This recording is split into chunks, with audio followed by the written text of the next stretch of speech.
Good morning, everybody, from a very cold Mississippi morning. This morning I have a four-blade Case Congress. Um, these have always just been the most interesting knives, just because of their shape and the obviously the multitude of blades. This case in particular, if you know anything about the case and the tang stamps. That stamp was used in like mid 1993, and they used it up until 99. Now, this stamp did have the dot series on it.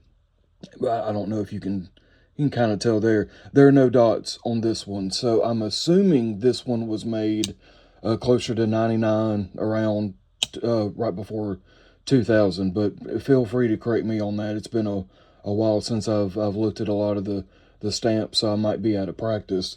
But just this pattern, the Congress pattern, um, you really started seeing a lot of it in the early 1800s out of Sheffield, England. Cutlers, knife makers over there were making them just as fast as they could and sending them to the United States because people over here just loved them, really just for the functionality. And it was one knife you could do 100 different things with, it seems like, with all the different blades. And like I said, this one is a four blade. I think there were five blades. I know there were six blades made, but just that gently curved handle, made it feel good in the hand to use with pretty much any of the blades, and all the different blades. Take your pick. Kind of like on the whittlers. You kind of got your pick on what kind of blade as far as size and shape. And these knives, with the Congress knife anyway, has definitely made its way into history. On the night that President Lincoln was assassinated in Ford's Theater, he had a six-blade Congress pocket knife in his pocket. That knife today is, from what I understand, is on display in the Library of Congress. But moving on through the years, in the early 1900s, Camillus, I think that's how you say that. It's how I've always said it. Started making them in the USA. Boker and Hen and Rooster started making them, or were making them, in Solingen, Germany. Can't beat a German steel blade, on any kind of knife.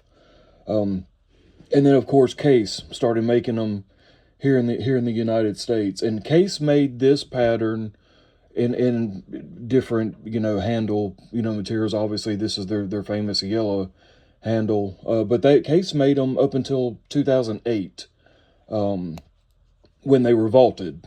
Case got into that vaulted series thing where they vaulted a lot of their older patterns, and then they would bring them out later on. And 2023 they did. In 2023, this knife was brought back out of the vault. It was their vault pattern for that year. So they brought it back, for collectors who were really into more of kind of the more rare things. Apparently Tony Bose did a version of a Congress knife that they kind of named the courthouse whittler. So it's a famous Tony Bose design there. But here's the number, if you will. If you can't read it, it's yeah, 34052. So three, obviously, if you know anything about these case, the pattern numbers, three being the number for the handle. That was the designated number for this yellow handle. Four for four blades, and the actual pattern number was 052. And this is in their chrome vanadium blades. These chrome vanadium blades on these case knives were a lot of fun. Especially for someone who's learning how to sharpen a knife and just needing the experience. These chrome vanadium blades, they don't hold an edge for a long time like the stainless blades do, or the surgical steel, I believe what they called them, did. They didn't hold a sharp edge for a long time like those, but these were really so much more easier to sharpen and easier to put a good blade on. This knife, to be honest with you, my father bought this knife as part of his collection. Um, Probably in the, like I said, 99, around the time that this knife was made. There's some little cracks there on the handle there, but this knife has never been carried. This knife has never been used.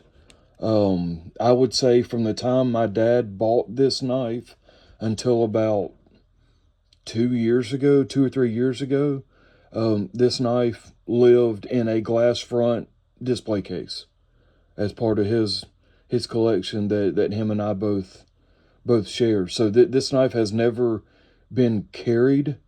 Um, it's never been used. And primarily these blades have never been sharpened. The what little bit of edge that is on there is the factory edge that was put on. So yeah, just wanted to show this knife off this morning and kind of maybe get started in a little series of videos for you other enthusiasts out there. But yeah, I've never had a desire to carry a Congress. They always seemed, a bit overkill for me. But hey, every knife's got its place, and I guess for avid whittlers and carvers, or just whatever you might be into, work wise or whatever. Hey, this might be exactly what you need and exactly what you're looking for.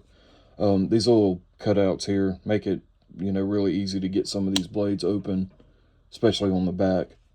But yep, there it is, the 4-blade case Congress. Hope you enjoyed the video. I'll be back. I'll do one of these every couple of days, at least once a week, with different knives I've got and different knives that I get in. Got some really cool stuff I'm looking forward to showing off. But yeah, appreciate you checking out the video. Y'all have a good one.